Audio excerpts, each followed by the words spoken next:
Perhaps even a caveat that's even more important than forgiving the student debt is that this only works if then part two of your plan is that you make college free to attend. Because if you just forgive student debt at one point in time, but then we just start over again, accumulating student debt, what have you accomplished exactly?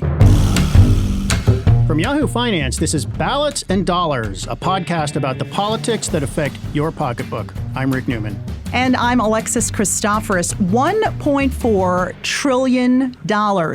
That is the amount of outstanding federal student loan debt in the U.S. It has become a hot topic of debate in the primary contest among Democratic presidential hopefuls. And Rick, the 20-plus candidates, I guess, are staking out their positions on whether to make college free in some form or provide some kind of relief for student loan borrowers.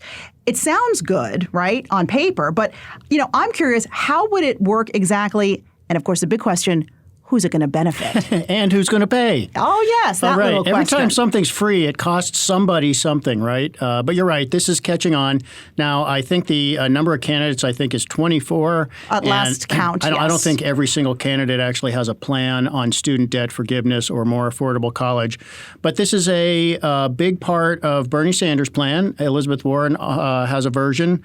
Bernie Sanders had this plan back in 2016. A lot of what Bernie Sanders is talking about is basically his platform from 2016 with a few modest updates.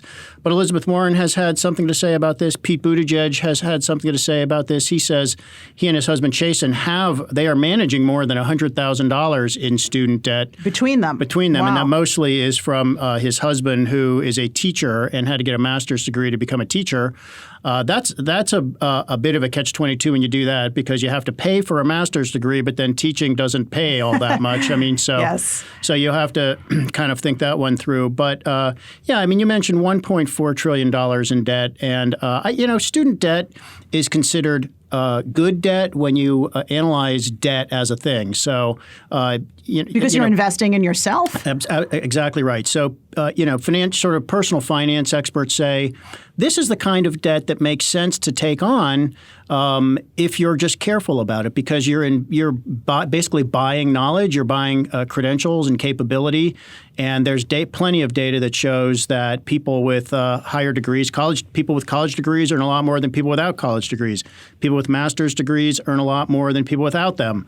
When you generalize over the population, right, it seems like a good return on investment. But then you get a lot of cases where people have a lot of debt, and perhaps something changed about the field they went into, or they didn't choose a field particularly well, and they're just not able to make enough money to pay off the debt.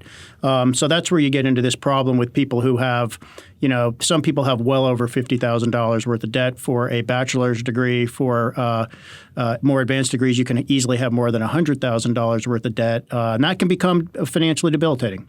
At a very young age, when you're still trying to get your feet under you and be able to afford things like a home, roof over your head, perhaps a car. 40 million Americans have student loan debt, and there was a recent survey that showed the number one regret among undergraduates, is taking out too many loans. And it's always a question is, say you get into a school, an elite college, but you can't afford it. Right. So you go to a lesser than college, I hate to call it that, but a lesser than college for to study the same thing, get the same kind of degree. When it comes to that, not that I'm asking you to be a college guidance counselor now, but, how do you make that right decision? Do you say, okay, this is an investment in me, so I'll take out the loans it's going to take to go to the elite school with the hope that degree will get me a better job, perhaps a higher paying job, than the lesser than college. Right. So this gets to so we're putting aside for a moment the question of should the government in some fashion pay off this debt after you've taken it on. We're going to the preliminary question of how much debt should you take on in the first place, and what kind of debt and for what exactly. This is a family decision. I have one kid who's graduated from college and another who is in college, and we've had to go through these decisions. How much is a college education worth? And there's a whole spectrum, because some people think that it's worth paying the full price of an education at a private university, which is those are the ones that cost $60,000 or more, and then plus books and room and board and all the other stuff, does it make sense to go to a public university? You can go all the way down to community college where it's cheaper. You can do co-ops. You can look for scholarships. You can work while you do it, but it takes a lot longer. I mean, there's this whole spectrum of choices. And I think the first thing is that families need to figure this out together. And I think what happens in some of the hardship cases, I think what happens is students are a little bit on their own without guidance or the benefit of somebody who's been through this and kind of knows how to think about a big investment like this. And they take every loan that comes their way. They take every loan they can find. And like younger people think, everything will be fine in 5 years when I have to start paying this back. Right. And they don't really develop a plan for, how much is that going to add up to exactly? And how can I get out of it if things go south? I mean, I think a lot of people don't know that there's no way out. I mean, you cannot really declare your bankruptcy to get out of student loans. So I think before you start talking about forgiving student debt, it is totally worth figuring out how to make good, solid decisions about these investments. And I think part of the problem is that families and students just a lot of the times are not really equipped. They're not as informed as they should be about how much this is all going to cost down the road. What are the options? What happens if you don't get a good job? Just the assumptions that you make that you may not think too much about. So that would be the sort of the best way to approach this. And there's a lot of resources out there for people to understand how to do this. But then we get to the question of, well, if it turns out that you have all this student debt and it is really shackling you financially, should the government get involved and help you out? And that's where we get to programs such as Bernie Sanders and Elizabeth Warren. They sort of have, as with many other issues, they are sort of framing the discussion here. And Bernie Sanders would forgive all student debt. And he would pay for that. That's expensive. That's probably over $1 trillion altogether. But he admitted he has to raise taxes to pay for it. He was talking about health care when he admitted he would have to raise taxes on middle class families. But I think Bernie Sanders favors a financial transaction tax, which is kind of a catch-all for some of the Democrats who have programs. How are you going to fund it? Oh, financial transactions tax. Just going to be a few bucks on every trade, and Wall Street's rich, and it won't have any. Don't worry, just be billionaires paying it. That's not exactly right. Elizabeth Warren's is a little bit more measured.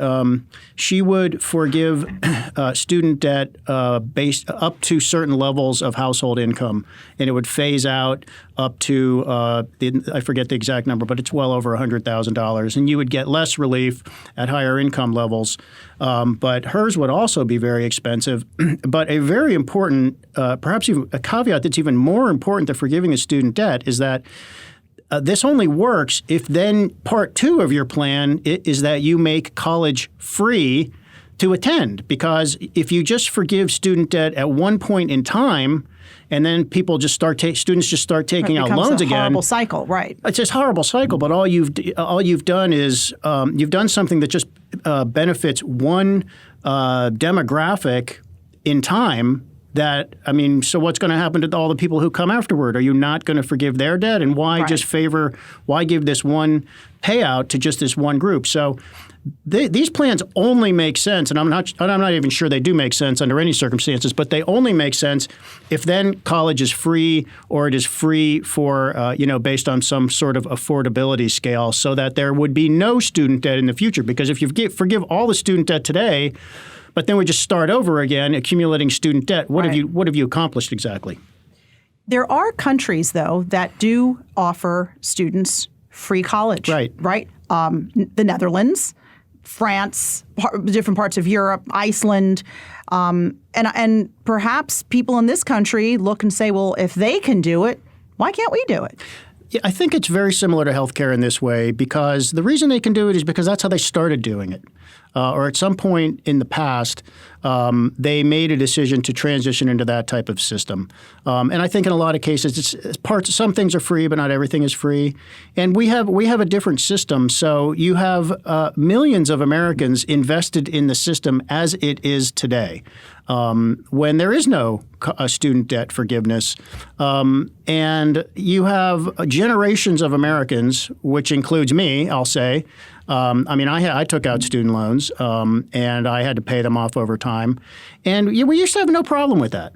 for the most part. That used to be a sensible thing. Now, I think the days when we had no problem with that really were days when college education was cheaper. I mean, college tuition has risen far faster than inflation for a long time. So you could get a decent college education much more affordably 40 years ago than you can today. So I think that suggests that there are things we should be doing. But to my mind, just forgiving debt for people who have already made those decisions is not the right way to do it. So you're saying going forward, if you want to try to do something, find a way to make tuition free going forward. But those of us who may have student debt outstanding, too bad. I guess I wouldn't be that harsh, but I think that's the kind of the idea. And by the way, we did have the GI Bill, that's right, which was in a way free education, but it was linked to something, yes, which is that you served in the military. So if you served in the military, you qualified for the GI Bill. You had to do something to get that. But some of the plans that the Democratic presidential hopefuls have do come with sort of stipulations, don't they? Right? You have to do X in order to get Y.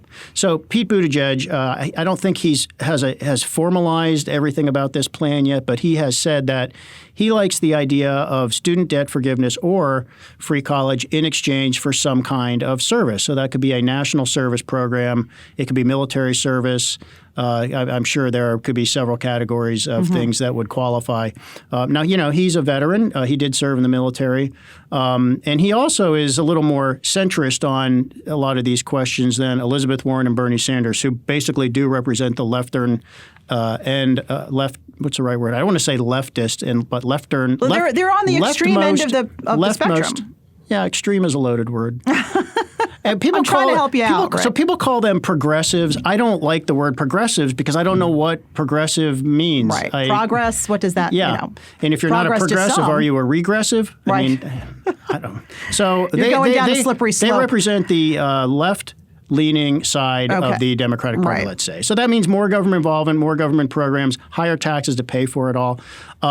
So Elizabeth Warren's plan, which again, she would forgive some student debt, and it would be for the neediest. So the people with the lowest household income would get the most debt forgiveness, and in some cases that would be complete debt forgiveness.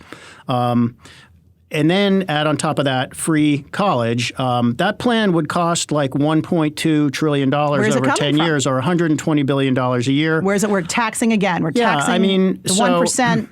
She's got it all figured out. She has a plan, as she likes to say. I have a plan for that. And she would get the money from her wealth tax. That is the surtax, or it's not really a surtax. It's a tax on all wealth above $50 million.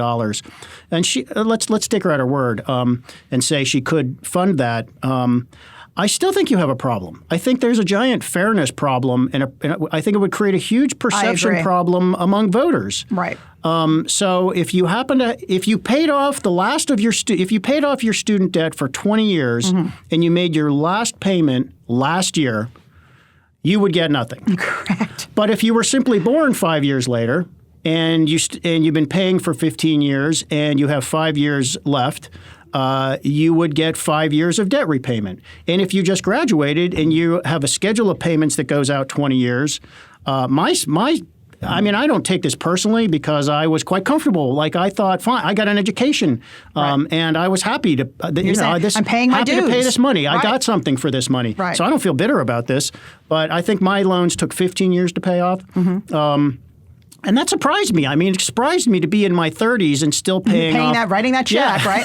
But you know what? You hit on a key part here, because is this fair? In order to benefit some, will others get hurt? And there is that terrible sweet spot that I think millions of Americans fall into, the middle class and upper middle class, where you make just too much to get any kind of real financial aid, but you don't make enough to say to your kid, you know what, if you get into Harvard, we can pay that out of pocket, no problem. What happens to them in this scenario? I think that's a giant problem. I think that's a political problem. What happens to them is I think they get kind of pissed off. And the other thing that happens in these scenarios is you have policymakers who say, well, if you're wealthy and you make $150,000 a year, but then you have families who live, let's say, on the coast, and they make $150,000 a year, and you got both parents working sometimes in order to make that much money, and everybody feels a little bit harried, and they're looking around saying, I'm not rich. Right. What do you mean I'm rich? And by the way, we're working here, and we're doing what we're supposed to be doing to pay our bills. We're not asking for anything, but their why voices get lost in the chorus. They really do. We actually have an analogy here to the Affordable Care Act. So what the Affordable Care Act did is it provided subsidies to purchase health care within one of these government exchanges, and those phase out at certain income levels. So for a family of four that makes about $100,000 a year in household income, so that's one earner if there's one or both, however many earners there are, you don't qualify for Obamacare subsidies if you earn around $100,000, and that changes over time. It's indexed to inflation. And there are a lot of families that earn $110,000 or $20,000 or $30,000 a year. And they're not living like kings off the fat of the land. They're not living like kings. Right. And in fact, for certain families who fall in that bracket and don't get insurance coverage through an employer and they have to go out and buy a plan on their own, those are the people who are just getting screwed in the healthcare insurance market with easily $30,000 a year just in premiums. And that's because some policymakers said, well, the cutoff for helping Americans who need help is this income level that we sort of arbitrarily decide is who should qualify and who shouldn't. And if you're on the wrong side of that curve, that does not seem like a very good policy to you. I wonder why in this election cycle college affordability is really front and center, because I don't remember it being that way in 2016 or when Obama was elected the second time. It just wasn't. It was always a great talking point because people could rally behind it. But there really seems to be a push very early on in this primary contest to talk about it. I think it's because we have two candidates now who are getting a lot of attention for their ideas. So Bernie Sanders was an outlier in 2016. But Bernie Sanders and Elizabeth Warren together are a little bit too prominent to call outsiders or outliers. And they are both talking about this, and they're both getting attention. In fact, it looks as if Elizabeth Warren is going to eclipse Bernie Sanders as the sort of torchbearer for that wing of the Democratic Party. She's got a lot of momentum. She seems very energetic. She's not as angry as Bernie. Somehow she seems to have a little more appeal. But it's also worth pointing out that Bernie Sanders did have this idea in 2016, and some people liked it. Barack Obama even had an idea when he was president. It was not total debt forgiveness, but a more measured way to provide a free or highly subsidized college education for more people using community colleges. So relying on community colleges, and by the way, doing what you can to steer people away from the for-profit colleges that are so problematic. Very bad outcomes at most of those colleges in terms of the amount people pay versus the graduation Kamala Harris went after them like big that. Time when she was California Attorney General. Lots of others have too. Yeah. So Obama's idea was to kind of reinvigorate community colleges, which are kind of a forgotten part of the higher education system, and then use the federal government to maybe provide some seed money, but also to do things like help community colleges connect with local employers so that those colleges are offering courses in things that local employers actually need. Right. So instead of the famous basket weaving or some of these liberal arts things that are I was a liberal arts major, so I'm allowed to say this. Squishy, let's say, and don't necessarily produce skills that you can exploit right in the job market as soon as you graduate. More like a trade school, if you will. Or courses that would lend themselves very to similar, that. Very similar ideas. But if you want to, think about all the technology fields, for example. You could get trained as some kind of medical technologist, or you could go as far as to get a computer science degree or some kind of computer science training from a community college based on how ambitious you are, what you think you want to do with yourself, and how long you want to go to school, which is also a factor. On a state-by-state basis, there are a few states that now offer free community college. Tennessee and Oregon are just a couple. And actually, New York State, I think it was almost 2 years ago now, started offering free public college for 2- and 4-year public colleges. And a number of Republicans came out and said, wait a minute, What about the private colleges? And I think that is a valid point. What about the private colleges? Well, I'm glad you brought this all up because a lot of things that people talk about at the federal level are actually happening at the state level. Minimum wage increases is a great example. Right. And that's a better way to do it in many cases because states can do this based on local conditions that they know about. Again, that's the best way to, in a way, get the best outcome because you can connect the education with the employer. I mean, Washington there's no way Washington can really do that effectively because it's not their job to, know what some kid in Oregon wants to study, but the employer's in Texas. Right. How do they do that? Well, the states actually know that. So then we get into this whole question of public schools versus private schools. I mean, private schools are those are private institutions. They are not. I mean, they have to abide by the law, but they're not they bound are not by beholden these. to. Right. They don't have a state charter. They're not beholden. They were not founded under the Lend-Lease program or whatever Abraham Lincoln got started. That started all the ag schools back in the 1800s, and they don't have those obligations. These are just private institutions that sink or swim on their own. And we actually have seen a few of them failing lately. Some small, private colleges have been failing or threatened with failure. Let's talk about the economics of higher education, and this is a big factor. So, we have a capacity for higher education in the U.S. economy, however many desks there are at all the colleges and universities, from community college up to Harvard. There's a certain capacity. There's a certain demand for that capacity, and if the demand goes up, as with anything, for something that's in limited supply, what always happens is the price goes up. So if you do something like, say, we're going to make college free in certain sectors of this part of the economy for people who meet these qualifications, you're going to have more people attending college, which is good. That's a good thing.